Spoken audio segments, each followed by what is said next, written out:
Hi, this is Jeannie and Aaron with Bold Living Ministries. We're in Tac-O-Bout it Tuesday Conversation Corner. So happy you could join us today. Bold Living stands for Beautifully Original, Lord Directed. And our goal is to teach women, to bring them to a point of knowing that they are beautifully original. And then how to be Lord directed, starting with our relationship with God, and which once that is there in place, our relationships out around us are going to just bloom. I believe that with all my heart. I know it for a fact. It's happened in my life. So that's our intent. Okay, so today we are going to answer an anonymous question I often wonder why we as a people run from God in bad times instead of running to Him.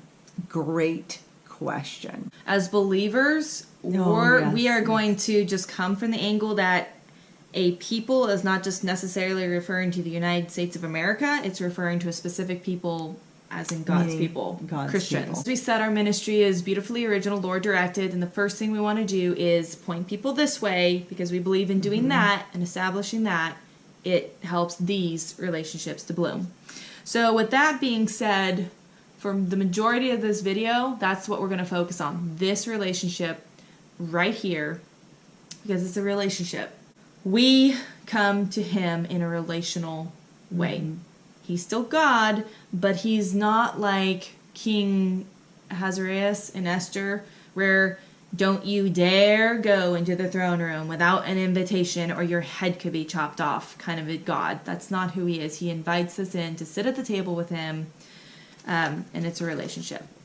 So and this is what the whole question is about. So she obviously, whoever sent us in this question, that's they're talking about that first and foremost relationship. Right. So instead of asking a question at this point, I'm going to just make a statement, and then we're going to go from there with some questions. So get your pencils ready because we want you to write down these questions so you can answer them for yourself. But her question, just to recap, was I often wonder why we as a people run from God in bad times instead of running to Him. So I would submit, if you're not running to God, you're running towards something or someone else. Or you simply neutralized, doing neither, which can just be just as bad as not running to God. And I think it's important to realize that we're not the only culture, we are not the only people who have ever dealt with this. The Bible is full of people who dealt with this, who didn't run to God. We have a little list here that you can go look up in the Bible of some people that didn't run to God. For various reasons. And believe it or not, in Genesis, the first two people, Adam and Eve, ran from God. Hid. But what were the reasons from running from God? Now I want you to read Adam and Eve's story and pray and ask God, what were their reasons? Really think about what their reasons were for running from God. They lived in Eden. Eden. They had no reason to think that God was going to do anything different than give good. Another one, famous one, Jonah. Jonah ran from God. What were his reasons for entirely doing that? Different reason. But what were they? It's kind of interesting to see what they were. Maybe he more ran from the job God gave him to do, which is running from God. Oh yeah, he still tried. It's an interesting story. David, but specifically David and Bathsheba. Read that particular story because David didn't always run from God. In fact, he's a prime example of someone who always ran to God. But in this case, you have to think about this when he was tempted. Just to think about that. When he was tempted, could he have avoided had he run to God with his temptation? So in that way, and in a way, through his sneaking and hiding and covering up as much as possible, he was running from God. Yes. Because sneaking, lying, covering up, trying to pretend like God doesn't see, that's running from God. Okay, last one, Israel, the children of Israel. You just read through through all. I mean, there's too many. Just read through the whole stories of, like, even from Moses onward. Every obstacle, even though God had proven himself over and over, every obstacle. Why? And they weren't. One of the best ones is when Moses went up onto the mount when he was getting the 10 Commandments. And what did they do? Yeah. They ran from God to a pile of gold that they had compiled and melted into a calf. He said, if you're not running toward God, you're running away from him. Toward someone or something else. Or something else, yeah. So. And some of those things could be you're running to someone else to make you feel better. You're running to something else like alcohol or a drug, or maybe it's romance novels or whatever it is, to hide, to make yourself feel better, to just run. It's a temporary fix. Yeah. And when it is bad times, like what you're saying, bad times, which I know it doesn't seem like David was having a bad time, but David must have been having a bad time when he was looking out there at Bathsheba. He was there. Well, there was a bad time going on because his men were out at war, where he should have been. Yeah. But he was staying home. So I think it all does. Again, Israel didn't go to God. Lord, we are weak. We can't do this. Help us. So anyway, let's ask. So now we're actually going to get to some questions. So, what's your relationship with God like? Describe it. Yeah. If you just pretend like you're sitting across the table from someone and your friend has just asked you, hey, so-and-so, what's your relationship with God like? What would you say? Yeah. Yeah. I have thought about that a few times and wondered, Not because I wouldn't have something to say, it's just makes you think. Yeah. Sometimes. So what is your relationship built on? I know that in the beginning as a believer, my relationship was not built on trust. I mean, for me personally, it wasn't. I'd had to kind of till up the soil of my heart to build trust. Or the example of the houses. Oh, yes. Mm-hmm. The wise man built his house upon the rock. You know that song? And the other one built it on the sand. And I told my mom a few days ago, you know, the waves were the same, the storm was the same, nothing really changed there, but what was it built on? The difference between the one house standing and the one house, falling was what it was built on.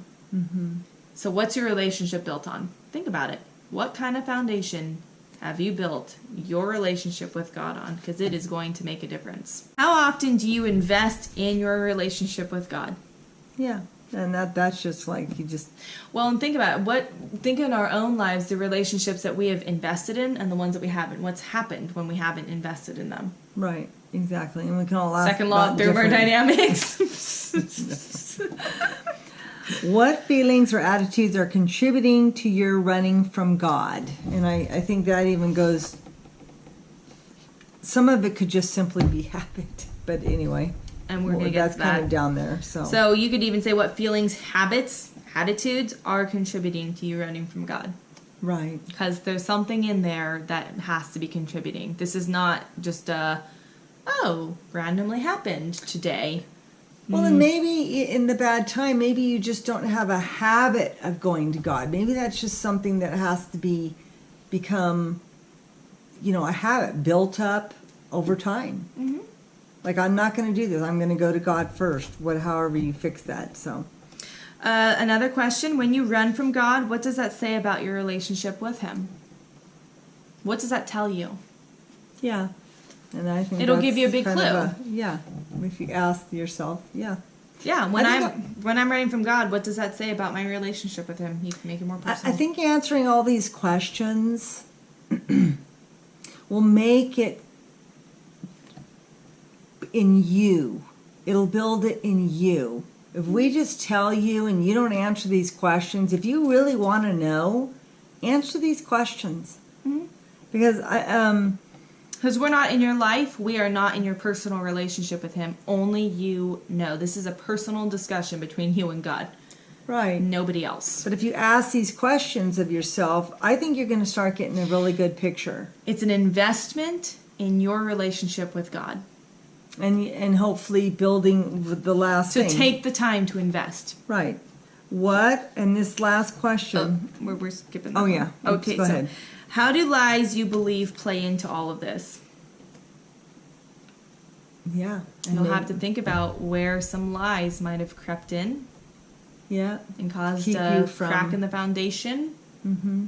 Or are like termites. Lies can be like termites. I never thought about that before, but they can be like termites where you don't even know anything's happened until you have a hole in your wall or your wall just falls or you're doing something, you're renovating somewhere. Let's just pretend that we're sitting here praying and we're asking God to show us things, kind of like in Fixer Upper when they're ripping off the wall and you get the teaser round, oh no, and then you look and it looks basically like pellet. Yeah. Gun termites. headshot, like from termites. Yeah. And all of a sudden you see that house that looks so nice and fine and good bones. So again, I think that's a great thing. This will peel back the drywall, the things that are hiding things. And God can do that. The Holy Spirit in you, He can do that. And He can just let Him. Yeah, let Him. Let Him relate to you. Yeah. And I think this is better than us giving you a how-to and telling you this is why it is. Oh yeah, so sorry if you came for a how-to. You might as well just skip on forward. I know, like, so far into the video, but... Well, this is how-to. We don't want to give you the specific answers necessarily because it's going to vary from my life, from her life, from totally your life. Different. It's going to be different. We are not in your relationship with God. But we'd love to have a conversation about that. We can't fix about it for that. You. Maybe something will come up. Maybe we do want you to Absolutely. share. If you're sitting here thinking through these questions, or maybe you're just trying to think a little bit deeper and in depth, that's why I do relationship coaching. Yeah. Is to help with that. To just sit there and give you the space to talk about it, to think about it, to really dive in. Right. And so the last thing is, what are some habits or attitudes that need changed to create a healthier relationship with God? And maybe habits or attitudes, not maybe to be changed, but to be built. Mm-hmm. Added, a different attitude. It's just, changed habit.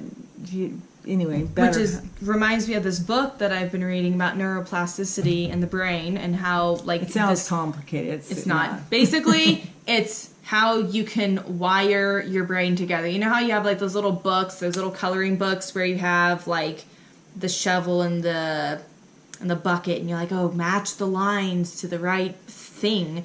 It's like the same thing. It's the same way. You're basically hardwiring your brain, and how as children, parents play a huge part in that.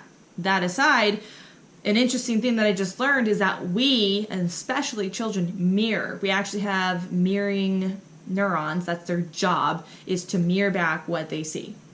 And they will. Like, that's why if I smile, you probably smile by instinct. You can't almost help yourself unless you're the Grinch. There's no helping you. You need to go to Whoville. So we mirror mirror those who are closest to us. Those who are closest to us, and that's where we need to think, who are we letting in? That's with like a habit or an attitude. What are we habitually looking at, thinking on? Mm-hmm. What are we allowing our minds to mirror? Because that could play into a big part. Mm-hmm. And our friends. We need friends, and I've had... Who will mirror Jesus. And I've had friends who jump on the bandwagon, jump on the gossip wagon, jump on... Not where I want to go, but I'm in a poor place. Was in a poor place. They think it's helpful, but it's not. So anyway, I think we'll learn about how to relate better to God, how to run to Him, and this, in turn, teaches us how to be a better friend to someone who is running to us. Mm-hmm. Right? We can give them these questions. We can just lead them down this path that they really need to be on, and not the victim pity party, oh, I'm hurt, or maybe you genuinely are hurt path. Right. So, Yeah. So to answer the question in a very short way, I often wonder why we as people run from God in bad times instead of running to him. We would submit to you. It has everything to do with your relationship. And In there's the just beginning, yes. something missing, or maybe something that needs to be added. And built And all stronger. of these questions are designed to help you understand what that might be. All right, And awesome. to think about it.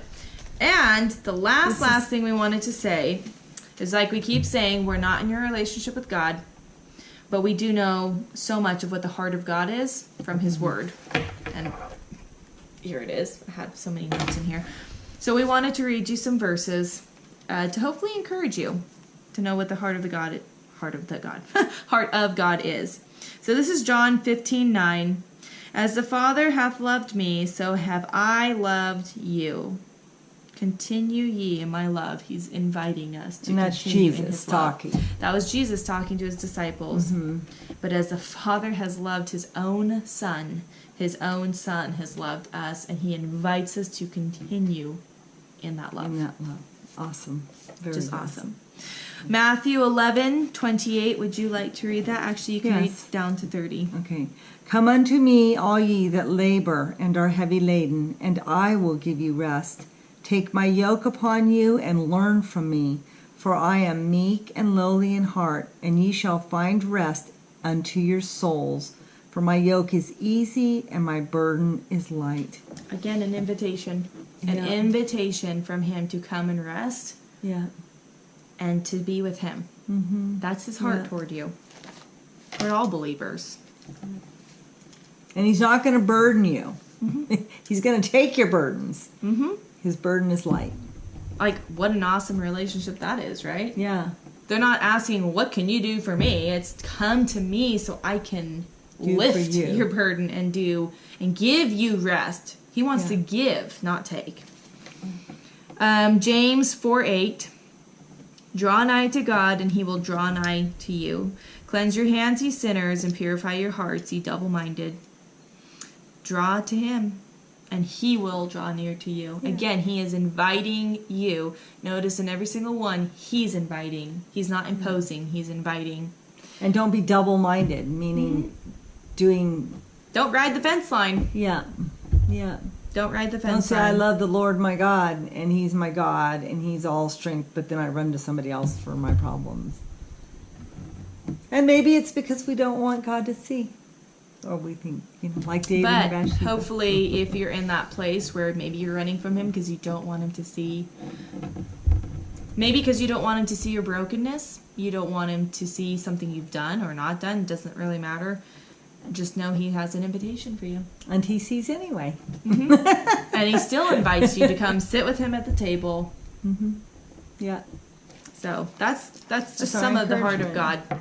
So you kind of get that picture. There's hundreds of verses. Well, Yes, thank we you. only picked 3. Yeah. Well, thank you for joining us, and I really hope this helps. My prayer is that these videos help you. We're not professionals, obviously, but hopefully you get the heart of what we're saying and take it to heart. And I believe even answering several of these questions will The change questions? your life, and we'll put the questions underneath. So, Right. And we take a long time to answer one question because we don't want to just give you an answer and move on. We really want to have you really think. soak in it, think about it. These aren't meant to be frou-frou things to make you feel good about yourself. We really want you to be able to practically apply this to your life. And that takes time. And answering these questions will be like building your house on the rock. It's an investment. Relationships It take builds. time. And it's on a firm foundation. It's not going to get shaken.